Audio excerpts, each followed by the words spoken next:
he said to me, Stacy, it's really difficult these days being a white man in America. Okay. And, as doing this work, I had a gut check, Mhm. right? We Yeah. gotta be, if we're gonna be this, we can be honest, because I had to immediately manage my bias. Because my first thought Right. is, what? However, Right. if I'm gonna do this, if I'm, I can't be a hypocrite. So That's true. I asked him, I said, can we unpack that? And he goes, I would Yeah. like to do that in the room. And there's probably about 30 people in the room. And I said, unpack that for me. I'm really interested because I saw the eye rolls in the room and the people For disengaging. sure. And that's the problem. See, if it Yes. doesn't, that's why we're here. If it don't align with me, then it's a Exactly. problem.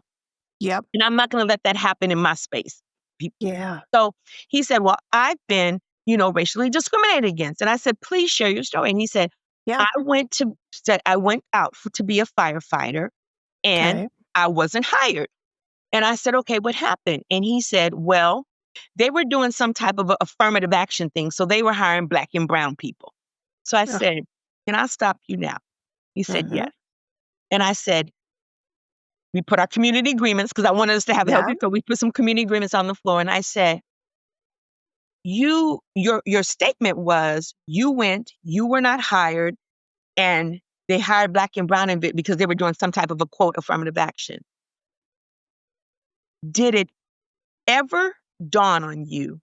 No, I said, why did you immediately move to affirmative action? Right? You didn't say Right. you now qualified. Like, why Yep. did you immediately say there was affirmative action? And he had this look in his face with me. Like, what do you mean? I said, did it dawn on you that those individuals could have been qualified outside of affirmative action? Right. Right? And he wanted to dabble around, what else could it be? But I think he read the room, right? And, and I appreciated he goes, I got to think about that. And I said, first of all, I applaud you, right? Thank you for Yes. putting that feeling, you know, Yeah, brave. brave enough, courageous, yeah, to say Right. it. Absolutely, yeah. So when we talk about qualified from this perspective, what that means is when you say we want to hire the most qualified person, a person who identifies as you're going to automatically get the benefit of the doubt that you're qualified.